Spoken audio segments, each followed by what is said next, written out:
Selamat datang buat teman-teman yang menonton video ini.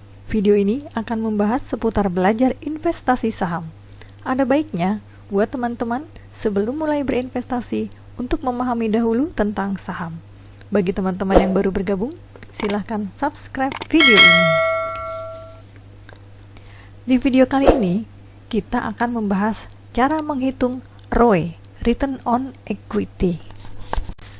Salah satu indikator yang sering diperhatikan oleh investor saham dalam menilai kinerja suatu perusahaan adalah Return on Equity atau ROE, atau tingkat keuntungan yang diperoleh dari modal atau ekuitas yang ditanam di sebuah perusahaan. Pada umumnya, ROE dipakai untuk mengukur tingkat keuntungan yang dapat diperoleh sebuah perusahaan. Besar kecilnya ROE suatu perusahaan biasanya berbeda di setiap industri. Data ROE sebenarnya dapat diperoleh dari berbagai media seperti Stockbit, RTI, data statistik Bursa Efek Indonesia, dan sebagainya. Namun, data yang ditampilkan bisa berbeda-beda di satu tempat dengan tempat lainnya. Kenapa bisa begitu? Karena perhitungan ROE bisa menggunakan metode yang berbeda. Ada yang disetahunkan atau annualis, dan ada pula yang menggunakan metode trailing 12 month atau TTM. Nah, setiap penggunaan metode pasti memiliki alasannya masing-masing. Rumus ROE adalah laba bersih dibagi ekuitas. ROE adalah perbandingan antara net income atau laba bersih dengan equity perusahaan.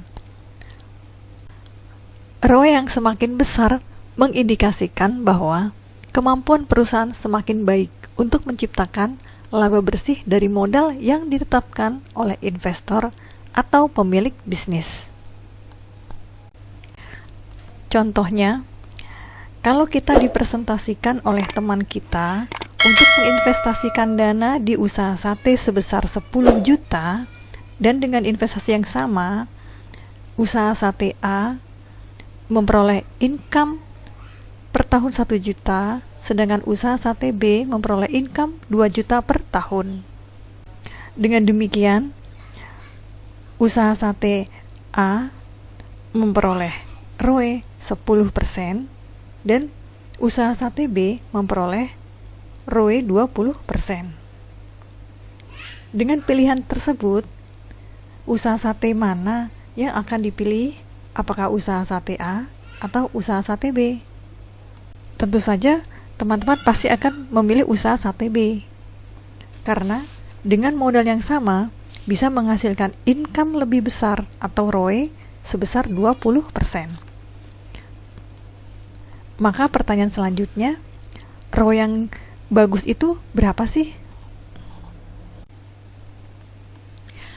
Maka untuk menjawab pertanyaannya, kita harus memiliki data-data sebagai berikut. Jika kita menyimpan dana di deposito dengan resiko yang kecil, maka ROE yang kita peroleh adalah sebesar 6% per tahun. Dan kalau kita menyimpan dana di obligasi dengan resiko yang kecil pula, kita akan memperoleh ROE sebesar 8% per tahun. Nah, dengan dua perbandingan ini, maka otomatis ROE untuk di saham sebaiknya adalah lebih tinggi dari 8%. Yang kalau menurut perkiraan saya adalah sebesar 15% per tahun. Karena pertimbangan rata-rata di angka 15% adalah cukup baik dengan mempertimbangkan bisnis perusahaannya dan punya banyak rintangan atau resiko. Jadi, bila perusahaan hanya bisa menghasilkan ROE sebesar 6-8% per tahun tanpa ada perkembangan, maka masih lebih bijak bila dana tersebut didepositokan saja, karena jauh lebih aman daripada kita simpan di saham. Ini adalah histori data laporan keuangan ICBP dari website ICBP. Nah, kita akan mencoba untuk menghitung ROE ICBP di tanggal 31 Maret 2020, di mana rumus ROE adalah net income disetahunkan dibagi dengan total equity. Nah, untuk net income menggunakan angka laba rugi ke entitas induk. Sedangkan untuk ekuitas menggunakan jumlah ekuitas ke entitas induk. Kenapa entitas induk? Karena angka itulah yang menjadi hak kita sebagai pemegang saham. Laba berjalan kita setahunkan dulu. Jadi angka yang tertera di 31 Maret 2020 1.982.438 juta ini kita setahunkan, yaitu dengan dikali 4, karena ini laporannya adalah per triwulan. Sehingga setelah kita hitung pada angka laporan keuangan per 31 Maret 2020, maka hasilnya adalah 29,05%. Itulah cara menghitung ROE dengan data keuangan ICBP.